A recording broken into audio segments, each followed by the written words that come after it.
Hey everybody, Eric Abent here from SlashGear.com, and today we are taking a look at the Samsung Galaxy Stellar, a brand new mid-range smartphone from Samsung, obviously, and offered at Verizon Wireless. Let's go ahead and open this bad boy up. I've already been in here, and I already took off all the plastic because I was interested in checking out Starter Mode, which is a new mode made especially for smartphone newbies.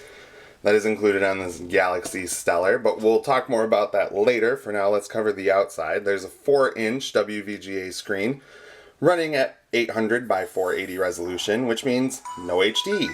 But it's a budget handset, so HD can't be expected, so there isn't much of a surprise there.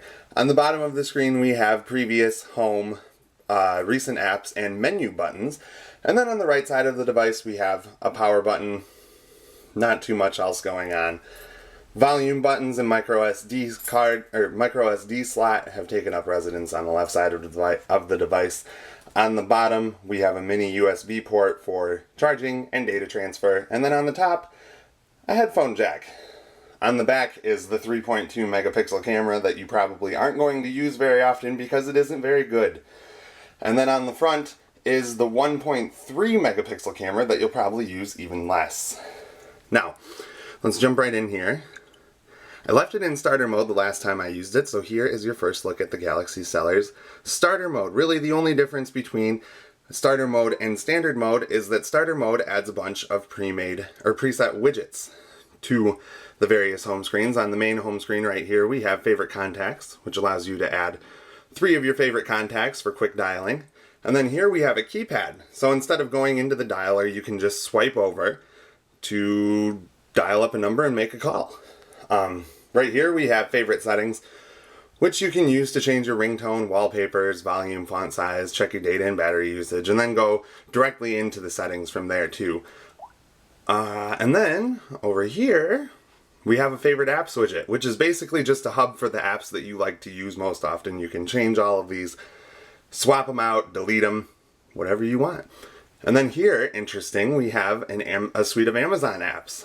Samsung and Verizon were talking a lot about the Amazon apps included on the Galaxy Stellar before the smartphone launched, which was kind of confusing for some people because some thought that maybe Google wasn't included on this. Of course, Google is in on it.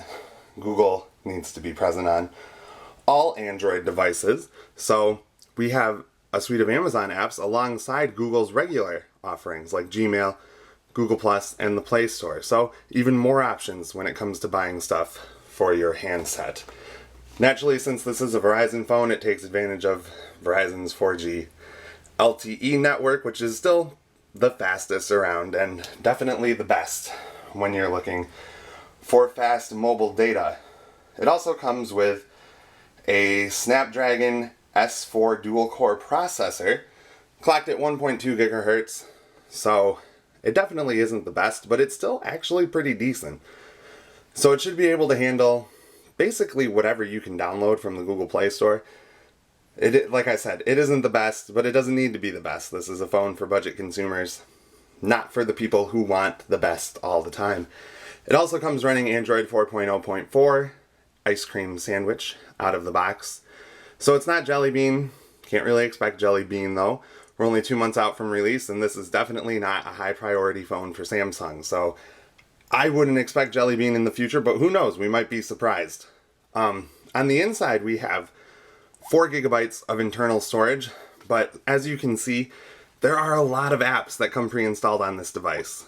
So, at the end of everything, let's go into storage here, we only have 1.73 gigabytes free. So you're definitely going to want to use micro SD cards to expand your memory. But that's not a problem. Micro SD cards are cheap. Other than that, I mean, there's nothing spectacular about this phone. Nothing stellar, you might say. But it is a decent budget handset.